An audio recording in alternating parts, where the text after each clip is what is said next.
जी हाँ, यूपीए पर सवाल। नमस्कार, आप देख रहे हैं हमारी खास पेशकश और मैं हूं आपके साथ प्रियंका। यूपीए को लेकर लगातार सवाल बने हुए हैं कि आखिर इस कानून को लेकर कोई अहम फैसला क्यों नहीं हो पा रहा है। यूएपीए पर सवालों को लेकर लगातार पक्ष और विपक्ष दोनों आमने सामने रहते हैं। यूएपीए यानी कि गैर कानूनी गतिविधि रोकथाम अधिनियम, और इसी को लेकर कई बार बहस छिड़ी है। केंद्र सरकार ने यूएपीए के तहत दर्ज केसेस के आरोपियों का खुलासा करने से इनकार कर दिया। सरकार ने संसद को बताया कि यूएपीए के तहत दर्ज लोगों के नामों का खुलासा करना आतंकवाद विरोधी कानून के तहत मामलों को प्रभावित कर सकता है और ये व्यापक जनहित में नहीं होगा। केंद्र सरकार ने यह भी बताया कि दिल्ली पुलिस ने 2020 में अधिनियम के तहत 34 लोगों को गिरफ्तार किया और 9 मामले दर्ज किए। लोकसभा में तृणमूल कांग्रेस के नेता माला राय के प्रश्न के लिखित उत्तर में गृह राज्य मंत्री नित्यानंद राय ने यह जानकारी दी। दरअसल हाल ही में आपको बता दें कि मानवाधिकार कार्यकर्ताओं और न्यायविदों ने आतंकवाद विरोधी कानून के दुरुपयोग पर चिंता व्यक्त की है। यूएपीए के तहत गिरफ्तार किए गए 84 साल के कार्यकर्ता स्टेन स्वामी की मौत पर आक्रोश के बीच ये मामला फिर से सुर्खियों में आ गया है। बता दें कि बीते दिनों स्टेन स्वामी का मुंबई में निधन हो गया था और फादर स्टेन स्वामी भीमा कोरेगांव हिंसा से जुड़े मामले में गिरफ्तार हुए थे। उन्हें तलोजा सेंट्रल जेल में रखा गया था और यहां पर स्वामी और एल्गर केस में उनके साथी बंदी लगातार खराब स्वास्थ्य सुविधाओं की शिकायत भी कर रहे थे। राष्ट्रीय सुरक्षा एजेंसी ने फादर स्टेन स्वामी को अक्टूबर 2020 में गिरफ्तार किया था और सुप्रीम कोर्ट के 4 पूर्व न्यायाधीशों ने देशद्रोह और यूएपीए पर दंडात्मक प्रावधान को निरस्त करने की वकालत की थी। इन्होंने कहा था कि इसका आमतौर पर असंतोष को दबाने और सरकार से सवाल पूछने वाली आवाजों को दबाने के लिए दुरुपयोग किया जाता है। न्यायमूर्ति आलम और पूर्व न्यायाधीश दीपक गुप्ता, मदन पी लाकूर और साथी गोपाल गौंडा इसमें शामिल थे।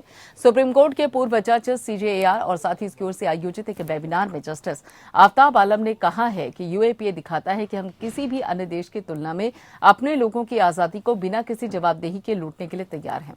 किसान आंदोलन के तहत 26 जनवरी को ट्रैक्टर रैली के दौरान हुई हिंसा और सेलिब्रिटी ट्वीट विवाद के बाद इस कानून के तहत कुछ गिरफ्तारियां की गई, जिन्हें लेकर देश की सियासत में उबाल आया था। संसद ने 1967 में यूएपीए बनाया था और हालांकि 2004, 2008, 2012 और 2019 में इस कानून में बदलाव किए गए, लेकिन 2019 के संशोधन में इसमें कठोर प्रावधान जोड़े गए थे और इसके बाद से ही ये सवालों की कटघरे में है। विपक्षी दल और कुछ मानवाधिकार कार्यकर्ता इसे लोकतंत्र विरोधी बताते हैं, तो इसके समर्थक इसे आतंकवाद के खिलाफ और देश की एकजुटता और अखंडता को मजबूती देने वाला बताते हैं। 2019 के संशोधनों में एक महत्वपूर्ण बात यह रही है कि इस कानून के तहत सरकार किसी संगठन या संस्थाओं को ही नहीं बल्कि किसी व्यक्ति विशेष को भी आतंकी घोषित कर सकती है। यूएपीए कानून के सेक्शन 43D(2) के तहत पुलिस हिरासत के समय को दुगुना बढ़ाया जा सकता है और इसके तहत 30 दिन की पुलिस हिरासत मिल सकती है। वहीं न्यायिक हिरासत में 90 दिन तक की हो सकती है, जबकि अन्य कानून के तहत हिरासत केवल 60 दिन की होती है।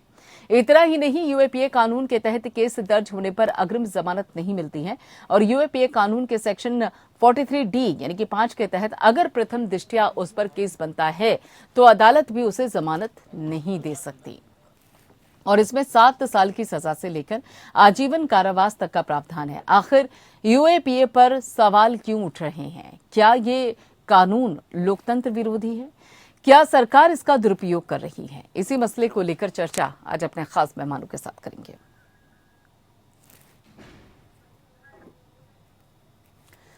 तो आपको बता दें कि यूएपीए कानून को लेकर लगातार सवाल उठते आए हैं और कई बार सत्ता पक्ष हो या विपक्ष हो, यूएपीए कानून को लेकर खासतौर पे 2019 के बाद जो संशोधन इसमें हुआ था और प्रावधानों को ज्यादा सख्त किया गया था, उसको लेकर कई सामाजिक कार्यकर्ता और साथ ही सामाजिक कार्यकर्ताओं के साथ साथ विपक्ष ने भी इस मसले को लेकर पूरी तरीके से सत्ता पक्ष पर सवाल खड़े कर दिए हैं। जी हाँ, यूएपीए कानून जिसको लेकर लगातार सवाल उठ रहे हैं, लेकिन क्यों? इन सवालों का जवाब देने के लिए हमारे खास मेहमान हमारे साथ जुड़े हुए। आपको बता दें कि एक जैन है जो कि थोड़ी देर में हमारे साथ जुड़ जाएंगे, एक्स डीजीपी और वेद Bhushan ji x IPS officer. उसके अलावा डॉक्टर प्रदीप शर्मा भी हैं, सीनियर लॉयर सुप्रीम कोर्ट। ये सभी खास मेहमान हमारे साथ जुड़े हुए हैं। बहुत बहुत स्वागत है आप सभी लोगों का। सबसे पहले वेद भूषण जी, आखिर कारण क्या है? यूएपीए जिसको माना जाता है, सत्ता पक्ष का कहना यह है कि देखिए ये देश के लोकतंत्र की सुरक्षा के लिए है, देश की सुरक्षा के लिहाज से कानून बेहद जरूरी है, तो फिर ये कानून सवालों के घेरे में इतना क्यों है? प्रियंका, जब से हिंदुस्तान आजाद हुआ है बहुत सारे कानून इस तरह के लाए गए हैं जिनको लोकल एंड स्पेशल लॉज के तहत माना जाता है। आपको याद होगा मीसा लाया गया था, maintenance of internal security act. कोटा लाया गया, इमरजेंसी के दौरान सैकड़ों लोगों को डिटेन किया गया। इस जो एक्ट जिसका हम आज डिस्कशन कर रहे हैं, इसका नाम ही अनलॉफुल एक्टिविटीज प्रिवेंशन एक्ट है। जब ऐसी एक्टिविटीज शुरू हो जाए जो देश के खिलाफ हो, देश की संप्रभुता के, इंटीग्रिटी के खिलाफ हो, तो इस तरह के कानून की आवश्यकता बिल्कुल प्रासंगिक हो जाती है। क्या आप और हम और आपके व्यूअर ये चाहते हैं कि देश टूट जाए, इस देश का बंटवारा हो जाए? मैंने अभी 24 तारीख को एक कंप्लेंट जो किसानों का नाम लिया उनके खिलाफ दिल्ली के कमिश्नर साहब को दी है। उसमें आप यदि सुने और आपके वक्ता भी सुने और आप भी विचार करके बताएं, और जैन साहब भी बड़े सीनियर ऑफिसर हमारे साथ मौजूद है और दूसरे पैनलिस्ट भी है। उसमें इन्होंने कहा है कि जंग होगी देश में, ऐसा लग रहा है युद्ध होगा। इसको आम भाषा में या ग्रामीण भाषा में भी यदि आप मान लिया कि ग्रामीण परिप्रेक्ष्य से आते, मैं आप भी कहीं न्यूयॉर्क या अमेरिका से आकर नहीं बैठे हैं, वो खुलेआम एक चैलेंज कर रहे हैं देश को कि जंग होगी देश में, ऐसा लग रहा युद्ध होगा। और 26 जनवरी को जिस तरह से हमारे देश की जो अभी तक मैं तो सदमे से उबर नहीं पाया हूं, बाकी लोगों का पता नहीं, जो 26 जनवरी को नंगा नाच इस देश के लाल किले पर, जहां से केवल प्रधानमंत्री भाषण करते रहे आजादी के वास्ते, और तिरंगे झंडे को जिस तरह से एक बदनाम किया गया, जिस तरह से कलुषित किया गया, वो भूलने वाला दिन नहीं है। तो हम नहीं चाहते कि 15 अगस्त पर भी ऐसा दिन हो। अब जो सो कॉल्ड किसान लीडर वो कह रहे हैं कि हम 15 तारीख को या उससे पहले लखनऊ को भी इसी तरह घेर लेंगे, तो क्या इनके लिए इस तरह का डेटरेंट कानून होने की जरूरत नहीं है?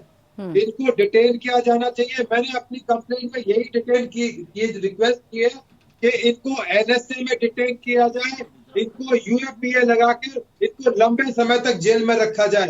ये कानून का प्रावधान ऐसे लोगों के लिए है, इनका इस्तेमाल करने के लिए जरूरत है। और ये मैं फिर बता रहा हूं, ये पहला मौका नहीं है जब इस तरह के कानूनों का इस्तेमाल किया गया है। बहुत सारे विचार इसके बारे में आते हैं, मानव अधिकार के जी, फ्रीडम ऑफ स्पीच का मतलब ये नहीं कि जो मन में आए आप इस देश के खिलाफ बात करो, इस देश के कानून के बारे में बात करो, इस देश की अदालतों को बेइज्जत करने का काम करो, सुप्रीम कोर्ट में भी आप ट्रस्ट ना रखो, टेररिस्ट के लिए आप खड़े हो जाओ कि टेररिस्ट है, इनको सपोर्ट मिलनी चाहिए। अभी आपने जिन स्टीन स्वामी का नाम लिया, मैं बड़ी अदब से कह रहा हूं कि मैं उनको श्रद्धांजलि देता हूं कि स्वर्ग में है, भगवान उनको अपने चरणों में स्थान दे। पर यदि उनके खिलाफ एलिगेशन यदि आप पढ़ लेंगे, इतने सीरियस एलिगेशन है उनके खिलाफ चार्जशीट के अंदर, तो मैं नहीं समझता कि आप कहेंगे कि हाँ ऐसा आदमी इसी लायक है। वो मर गए, एक बहुत बड़ा डिस्प्यूट पैदा हुआ, बहुत सारी संस्थाएं उनके फेवर में आकर खड़ी होगी कि बड़ी जाती हुई, और ये हुआ। आपको याद होगा तमाम नॉर्थ ईस्ट स्टेट के अंदर आर्म फोर्सेस पावर बिल लाया गया, तो उसको किस तरह से नॉर्थ ईस्ट को कंट्रोल किया गया। अभी आपने कल देखा नॉर्थ ईस्ट में क्या हुआ, प्रियंका आपको याद है कल क्या हुआ? पूरा नॉर्थ ईस्ट जलने की कगार पर दोबारा आ गया है। पूरा आसाम और एक दूसरी मिजोरम की गवर्नमेंट आमने सामने हो गई है। बिल्कुल बुरी तरह से तहस-नहस की कानून की, लॉ एंड ऑर्डर की धज्जियां उधेड़ दी गई है। दो पुलिस के डिपार्टमेंट, दो सरकारें आमने सामने जिस तरह दो से सरकारें आमने सामने रही हैं। बिल्कुल ये मसला देखने को भी मिला था जब मिजोरम और असम दोनों आमने सामने। बिल्कुल कोई रास्ता बताएं, कोई सुझाए कि अभी किस तरह से कोई रास्ता यहाँ निकालने की जरूरत है। बिल्कुल वेद भूषण जी हमारे साथ जुड़ी रहिए। यहाँ पे ए के जैन भी हमारे साथ जुड़े हुए हैं जो कि रिटायर्ड डीजीपी हैं। ए के जैन जी अभी जिस तरीके से बाकायदा कह भी रहे थे वेद भूषण जी कि देखिए जो ये यूएपीए है अपने आप में सुरक्षा के लिहाज से काफी ठोस है, लेकिन कई यहाँ पे सामाजिक संस्थाएं ऐसी हैं, बाकायदा अगर देखा जाए विपक्ष भी साफ तौर पे कहता है कि लोकतंत्र विरोधी है। आखिर किस तरीके से? देखिए यूएपीए कानून जो है सशक्त कानून है और इसका प्रयोग तभी किया जाना चाहिए विवेक के अनुसार, जबकि आवश्यकता हो कि कुछ ऐसी विघटनकारी शक्तियां हैं जो आंदोलन के नाम पर जो है अफरा तफरी फैला रही हैं। और दिल्ली वगैरह एक ऐसी जगह है जो नेशनल कैपिटल है और अनफॉर्चुनेटली वहां पर जो दिल्ली स्टेट की गवर्नमेंट है और जो सेंट्रल गवर्नमेंट है, ये दोनों जो है वो एक दूसरे के विरोधी है।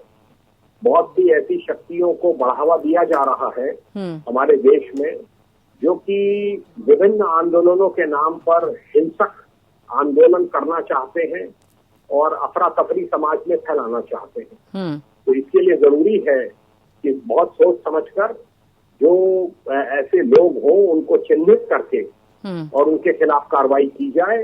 यूएपीए इसी उद्देश्य से बना है। अगर आपके पास सफिशिएंट एविडेंस नहीं होगी तो कोर्ट उसमें रिमांड नहीं देगा, कोर्ट उसको रिजेक्ट कर देगा, कोर्ट उसको डिस्चार्ज कर देगा। पर यह है कि ये एक इम्पॉर्टेंट टूल है लॉ एंड ऑर्डर मेंटेन करने के लिए, स्पेशली जब 15 अगस्त टाइप के कार्यक्रम आने वाले हैं। और यहाँ पे जैसे ये किसानों का एजिटेशन चल रहा है, एजुकेशन का मतलब ये नहीं है कि आप जो स्थानीय नागरिक हो, स्थानीय व्यापारी हो और लोग हो उनको दिक्कत पहुंचाएं, उनको कष्ट पहुंचाएं, सड़कों को आप बिल्कुल जैम कर दें, जो पेडेस्ट्रियंस हैं उनके चलने में दिक्कत हो। तो इस हर चीज को ध्यान रखना पड़ेगा, हमें दूसरे के राइट्स को भी साथ में लेके चलना पड़ेगा। ठीक है, बिल्कुल। डॉक्टर प्रदीप, अगर देखा जाए तो यूएपीए कानून को लेकर सवाल उठ रहे हैं और खासतौर पे फादर स्टीलन की मौत से भी इसको जोड़कर देखा जा रहा है कि उनको बेल नहीं मिल पाई।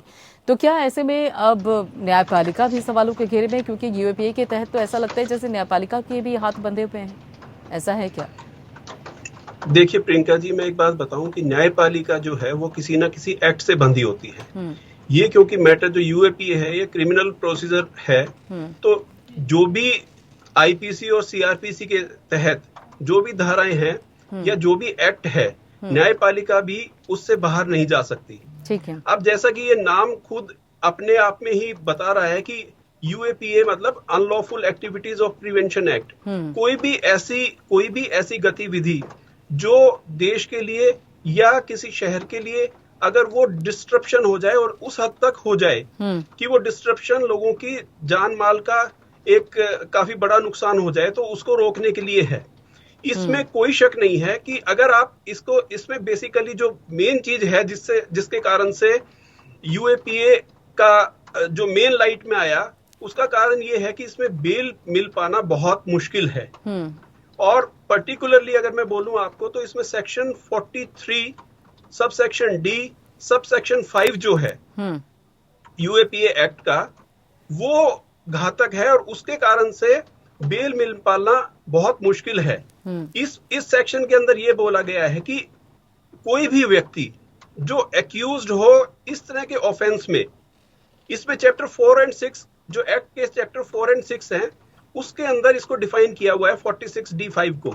ठीक है। तो उसमें ये बोला गया कि कोई भी आदमी जो इसमें एक्यूज्ड हो इस एक्ट के अंदर, और अगर उनके ऊपर प्रेमा फसाई कोई केस ऐसा बन जाता है तो फिर बेल मिल पाना इसमें मुश्किल होता है। लेकिन ये भी कोई डेड एंड नहीं है। मैं आपको बताऊंगा कि अभी कुछ दिन पहले ही एक बड़ा फेमस केस था, 2021 का ही केस है, 2021 का ही, यूनियन ऑफ इंडिया वर्सेस के नजीब का एक मैटर था। उसमें सुप्रीम कोर्ट ने बेल ग्रांट की थी, और लेकिन सुप्रीम कोर्ट ने साथ साथ ये भी बोल दिया था कि दिस इज एन एक्सेप्शन, मतलब कि ये एक अलग तरीके का केस है, आप इसको जनरलाइज नहीं कर सकते कि बेल इसमें मिल गई तो दे दो। प्रियंका जी, जब भी कोई भी आदमी बेल के लिए जाता है उसमें कुछ फैक्टर्स होते हैं जो देखे जाते हैं कि इस आदमी को ये बेल दे दी जाए या नहीं दे दी जाए। कानून में प्रावधान है कि कोई भी एक्ट, कोई भी ऐसा कार्य जिसकी सजा अगर 7 साल तक है या 10 साल तक है या उससे ज्यादा है, तो उसमें जो चार्जशीट होती है, चार्जशीट को फाइल करना होता है with in 60 days and with in 90 days, depending upon जो मैंने अभी आपको जो पीरियड बताए उसके हिसाब से। तो चार्जशीट का फाइल करने का मतलब ये हो जाता है कि पुलिस ने अपनी इन्वेस्टिगेशन कंप्लीट कर ली है। अब दो ही स्थिति बनती है कि या तो इन्वेस्टिगेशन उस पीरियड के अंदर कंप्लीट हो जाती है या कंप्लीट नहीं होती है। तो अगर कंप्लीट नहीं होती चार्जशीट इस पर्टिकुलर टाइम में जो लॉ में प्रावधान है, तो राइट बन जाता है एक्यूज्ड का कि वो बेल के लिए अप्लाई कर सकता है। और उसका कहना ये होता है कि अगर इन्वेस्टिगेटिंग एजेंसीज, पुलिस हुई या दूसरी कोई एजेंसी, अगर वो एक निर्धारित समय में अपनी प्रक्रिया को पूरी नहीं कर पाए तो फिर उसके लिए हमें जिम्मेदार क्यों ठहराया जाए। ठीक है, तो ये प्रक्रिया यूएपीए के कानून में भी पूरी तरीके से इस मसले को लेकर भी यहाँ लागू होती है। ये सभी जगह है, सभी कोई भी जगह लागू क्रिमिनल होती है। प्रोसीजर जब भी ठीक होगा, है। क्योंकि सीआरपीसी में और सेक्शन 173 सीआरपीसी में ये प्रावधान है। ये प्रावधान है। ये यूएपीए कानून को लेकर अक्सर पुलिस पर ये भी आरोप लगते हैं कि देखिए वो इसका गलत तरीके से भी इस्तेमाल करती है।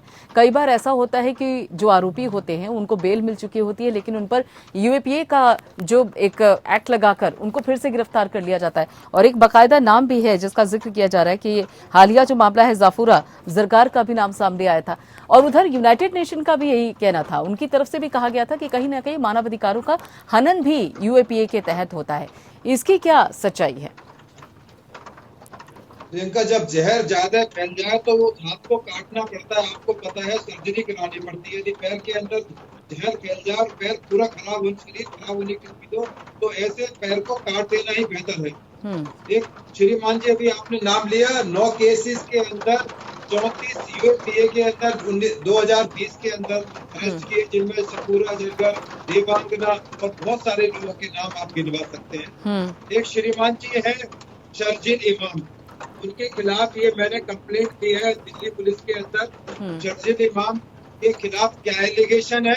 उन्होंने, आप उनके भाषण को सुनेंगे, उनकी बातों को सुनेंगे, तो उन्होंने कहा है कि आसाम को इसकी जो नेक है उसको काट देना चाहिए, आर्मी उधर जा नहीं पाएगी और हिंदुस्तान का एक अलग हिस्सा नॉर्थ ईस्ट में निकल कर आएगा। इसको आप क्या मानेंगे? ऐसे आदमी को क्या साधारण कानून से डील किया जा सकता है? ऐसे ही लोगों के लिए, जो 34 लोग हैं, इन्हीं के लिए यूएपीए बनी है। इसमें कोई भी एक आदमी का नाम बता दीजिए जिसको पब्लिक डोमेन में, जिसके खिलाफ सीरियस एलिगेशन ना हो, देश को बांटने के एलिगेशन ना हो, देश की इंटीग्रिटी को खराब करने के जिसके पास एलिगेशन ना हो। बेकसूर किसी भी आदमी को, not a single person was arrested. और जिन लोगों की बेल हुई है या सुप्रीम कोर्ट ने उनको कंडीशनल बेल दी है, बेल देने का मतलब ये नहीं कि वो बरी हो गए, केवल उनको एक मौका दिया गया है कि वो कानून की परिधि से भागेंगे नहीं, और तमाम ट्रायल और उनके खिलाफ जो एलिगेशन लगाए गए हैं उनको फेस करेंगे, जिससे कि न्याय की प्रक्रिया तक पहुंचा जा सके। तो ये तमाम जो लोग हैं 34 जिनके आप नाम बता रहे हैं, इन्हीं के लिए ऐसे एक्ट बने हुए हैं। अभी आपने किसान आंदोलन का नाम लिया, जितना किसान आंदोलन को पेशेंसली दिल्ली पुलिस या सरकारें डील कर रही है, यदि शायद अमेरिका जिसका आपने नाम लिया हो, होता ऐसा नहीं है। अमेरिका में आपने देखा कि पार्लियामेंट को वहाँ किस तरह से व्हाइट हाउस के अंदर लोग घुस के तहस-नहस कर दिया सिस्टम, उनके यहाँ गोली मार तक के देने के आदेश होते हैं और मार दी जाती है गोलियां। वहाँ की पब्लिक सपोर्ट करती है, वहाँ की पब्लिक कहती है कि यस बिल्कुल ठीक हुआ, ये आदमी इसी लायक था, इसको गोली मार देना जस्टिफाइड था। परंतु हमारे यहाँ हर चीज के ऊपर राजनीति, कोई कानून हो, कोई अरेस्ट हो, उस पर सियासत पहले शुरू हो जाती है। ठीक है, सबको सियासत शुरू, सब अपनी रोटियां उस पर सियासी रोटियां सेकने लगते हैं। एके जैन साहब, बिल्कुल एके जैन साहब, यहाँ पर ये कहा जाता है कि यूएपीए के तहत बाकायदा होम मिनिस्ट्री की तरफ से आया है कि जो आरोपी होगा उसका ये पहचान छुपा के रखी जाएगी। तो क्या यहाँ पर किसी आरोपी की पहचान को छुपा कर रखना असंवैधानिक तो नहीं है? और इसके पीछे दलील क्या है आखिर? देखिए, पहचान को छुपाना, ये जब एफआईआर में नाम है और जब वो जग जाहिर है, मैं नहीं समझता कि ये पॉसिबल है। पर हाँ, ये है कि उसका कोई व्यापक प्रचार प्रसार ना किया जाए उसके बारे में। इसका मतलब ये है, जैसे बच्चों के क्राइम होते हैं, पॉक्सो एक्ट में उसमें नाम नहीं लिया जाता है, उसमें प्रचार प्रसार नहीं किया जाता है, तो उसी प्रकार से ये है जिसको इसी मकसद से मेरे ख्याल से इस बात को कहा गया है। ठीक है। और अगर डॉक्टर प्रदीप, ये जो फिलहाल ये, हाँ, आपको आवाज मिल रही है मेरी? हाँ प्रियंका जी, मैं तो सुन पा रहा हूँ। ठीक है प्रदीप जी, यहाँ पर अगर देखा जाए तो बाकायदा इस वक्त जो आतंकवाद है या आतंकवादी है, या फिर अगर देखा जाए तो परिभाषा जो है इस बाबत यूएपीए के तहत अरेस्ट होने वालों की, उसके दायरे को भी आगे चल के बढ़ा दिया गया है। उसकी परिभाषा को अगर देखा जाए तो और ज्यादा विस्तृत किया गया है। यानी कि क्या ये मानकर चला जाए कि अगर कोई भी सरकार के खिलाफ कुछ बोलेगा या फिर किसी तरह की कोई वायलेंट एक्टिविटीज होगी तो क्या उसको भी इसी एक्ट के तहत लाया जाएगा, या उसमें कोई और दूसरी भी जो एक प्रारूप है वो भी रहेंगे? प्रियंका जी, जो टेररिस्ट एक्टिविटीज हैं वो तो टाडा में आती हैं, यूएपीए में नहीं आती हैं। यूएपीए में तो इंटरनल मैटर आते हैं, खासतौर पे जैसे कि हमारे देश के वासी कुछ ऐसी गतिविधियों में इन्वॉल्व हो जाएं जो देश के लिए खतरा बन सकती हैं। मैं आपको एक बात बताना चाहूंगा इसके अंदर कि पुलिस तो आप अच्छा करेगी या बुरा करेगी वो तो सवालों के घेरे में हमेशा ही आती है। आप एक बात जानिए कि पुलिस एक काम करती है, पुलिस कोई फाइनल अथॉरिटी नहीं है, वो अपना काम कर रही है। अल्टीमेटली केस को तो कोर्ट ने डिसाइड करना होता है, और आपको जैसे पता ही है कि हमारा जो क्रिमिनल प्रोसीजर है वो एविडेंस बेस्ड है। तो जब तक किसी आदमी के खिलाफ कोई एविडेंस नहीं होंगे तो वो उसके ऊपर अल्टीमेटली वो हिल गो स्कॉट फ्री, मतलब बरी हो जाएगा। अब मैं आपको प्रियंका जी एक बात बताना चाहूंगा कि जो ये जिससे डरते हैं यूएपीए में, जो मैंने अभी सेक्शन बताया 43D सब सेक्शन 5 में, को इसमें बेसिकली एक वर्ड है जो बहुत इंपॉर्टेंट है, जो बेल के लिए और अदरवाइज भी मतलब पुलिस साइड के लिए, दोनों के साइड बहुत जरूरी है। इसमें कोर्ट के सामने जब बेल के पास आप बेल लेने के लिए जब जाएंगे, उसमें ये कोर्ट का पहला क्वेश्चन ये होता है, और ये पार्ट ऑफ एफआईआर भी होना चाहिए, कि प्रेमा फेसाई ट्रू है या नहीं एलिगेशंस। जो आप एलिगेशंस लगे हैं वो प्रेमा फेसाई मतलब on the face of it, उनको देखने से ऐसा प्रतीत तो होता है कि जो पुलिस कह रही है एफआईआर में वो सच है या नहीं है। अगर प्रेमा फेसाई वो नजर आते हैं तो फिर बेल पाना मुश्किल होता है, और इसमें बेल पाना ऐसा नहीं है कि कभी हुआ ही नहीं। सुप्रीम कोर्ट के अलावा जो मैंने अभी आपको यूनियन ऑफ इंडिया और वर्सेस के नजीब का जो एग्जांपल दिया 2021 ईयर में सुप्रीम कोर्ट ने जो बेल ग्रांट करी, सुप्रीम कोर्ट कोई अकेला ऐसा कोर्ट नहीं है जिसने बेल ग्रांट की हो। यूएपीए में कर्नाटका हाई कोर्ट ने भी 17 जून को ही 2021 में ही 115 एक्यूज को वो चार्ज किया था। ठीक है, वो किस लिए किया? उनको बेल ग्रांट करी, और जो ऐसे लोगों को जिनके ऊपर यूएपीए लगा हुआ था। ठीक है, लेकिन उसमें फैक्टर्स देखे जाते हैं कि फैक्टर्स क्या हैं, और सबसे जरूरी बात ये देखी जाती है कि on the face of it, कि देखने से एफआईआर देखने से ही ऐसा प्रतीत होता है कि वाकई ही ये यूएपीए में का जो एक्ट है इनके ऊपर एप्लीकेबल है या नहीं। उसके अलावा अब जैसे आप वो तेलुगु कवि थे वारा वारा राव, अगर मैं ठीक नाम प्रोनाउंस कर पा रहा हूं तो जी। मुझे याद है वो उनकी उम्र लगभग 80 साल की थी, तो उनको भी बॉम्बे हाई कोर्ट ने, वो बॉम्बे में जेल में थे, तो बॉम्बे हाई कोर्ट ने उनको भी बेल ग्रांट कर दी थी परिस्थितियों को देखते हुए, यानी कि परिस्थितियों को देखते हुए फैसला। खाली परिस्थितियों को नहीं, उसमें कुछ और फैक्टर्स भी हैं। हाँ। जैसे उनकी एज अराउंड 80 ईयर्स थी, तो एज एक बड़ा फैक्टर था। एक वो कोविड पॉजिटिव थे उस टाइम पे। हाँ। एक शायद उनको पार्किंसन हार्ट डिजीज थी, वो एक कारण था। इसके अलावा प्रियंका जी एक बात जो बहुत इंपॉर्टेंट इसमें होती है, जो कोर्ट हर बार बताता है कि किसी भी आदमी की आजादी that is Paramount in nature. Court ये कहता है कि किसी भी आदमी की आजादी बहुत इंपॉर्टेंट है, आप उसको कर्टेल नहीं कर सकते, काट नहीं सकते। ठीक है, बिल्कुल। तो जब जेल में कोई भी जाता है, किसी भी आदमी को अगर जेल हो जाए और सब्सटेंशियल पीरियड, काफी बड़े पीरियड के लिए अगर वो जेल में रह जाए, और उस टाइम में उसके जो स्पीडी ट्रायल है अगर वो नहीं हो रही, तो वो कोर्ट ने ये कहा कि ये उसके कॉन्स्टिट्यूशनल राइट्स का ब्रीच है। बिल्कुल चलिए, तो बहुत शुक्रिया डॉक्टर प्रदीप जी और वेदभूषण जी, साथी AK जैन जी, आप तीनों का जुड़ने के लिए, इस चर्चा में शामिल होने के लिए। फिलहाल इतना ही, बाकी खबरों के लिए आप जुड़े रहिए PN के साथ।